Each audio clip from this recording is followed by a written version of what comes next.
What if the biggest risk in a potential conflict isn't the fighting itself, but what happens after you win? That's the uncomfortable reality behind recent talk about taking control of another country's oil, particularly when it comes to Iran. On the surface, it might sound like a strategic objective. In practice, it's far more complicated and far more dangerous. To understand why, you first have to look at where Iran's energy actually comes from. The country's resources aren't spread evenly. Instead, they're concentrated in two key areas, each with its own challenges, and each telling a very different story about what taking the oil would really mean. The first major zone sits out in the Persian Gulf across from Qatar. If you look at a map, it almost looks like a protrusion along the southern edge of Iran's coastline. This is the South Pars region, a massive offshore field that dominates Iran's natural gas production. We're talking about roughly 70 to 80% of the country's total gas output coming from this single area. But here's the catch. This gas isn't really part of the global export market. Unlike countries that ship liquefied natural gas around the world, Iran uses most of what it extracts domestically. The gas flows through pipelines across the country and is burned to keep the lights on. Literally, it powers homes, industries, and infrastructure for a population of around 90 million people. So imagine what happens if that system is disrupted. There's no large-scale export infrastructure to redirect the supply. There's no easy way to reroute it to neighboring countries. Turkey has a limited connection, but accessing it would require crossing large portions of Iranian territory. And unlike other Gulf states, Iran doesn't have major LNG terminals ready to ship gas overseas.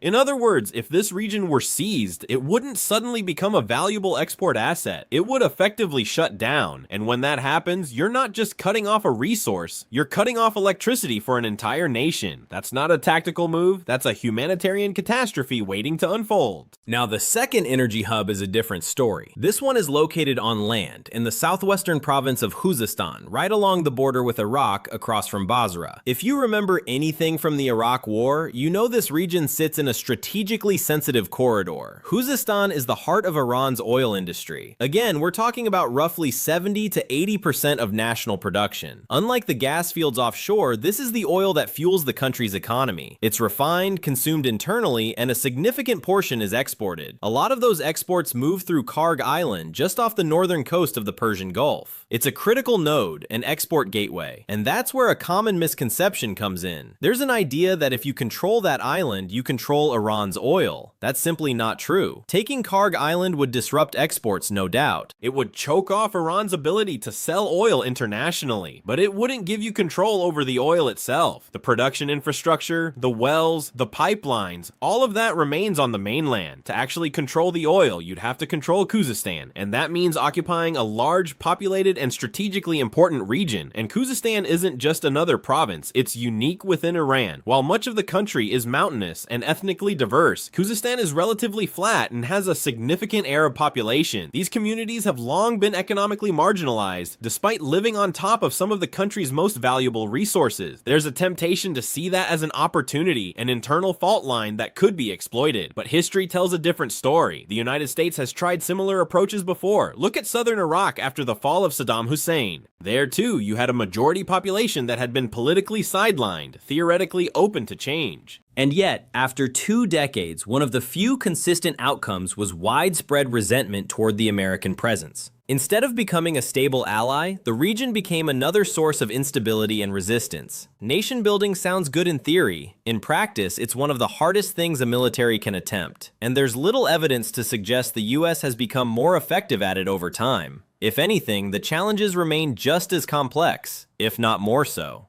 Now consider how that would play out in Iran. Unlike Iraq in 2003, you wouldn't be toppling a regime and stepping into a vacuum. You'd be inserting forces into an existing functioning state with significant military capabilities. Iran has more personnel, more equipment, and a more cohesive national structure than Iraq did at the time. That means any attempt to hold territory like Khuzestan wouldn't just involve managing the local population. It would also require defending against coordinated resistance from the rest of the country. You're not just occupying, you're actively fighting to maintain that occupation. And that brings us to the bigger picture. This isn't really about whether taking Iran's oil is a good idea. It's about understanding what that idea actually entails. The logistics, the consequences, resources, the long-term commitments, they all point in the same direction. Recent troop movements suggest that preparations are being made for something more than just posturing. Marine expeditionary units are already in motion. One group, centered around the USS Tripoli, has been operating in the region after passing through Diego Garcia. Another, tied to the USS Boxer, is moving through Southeast Asia and is expected to arrive in the Persian Gulf within weeks. Add to that the flexibility of airborne forces, and it's clear that the US has the ability to deploy rapidly and at scale. The question isn't whether forces can be positioned, it's what happens once they are.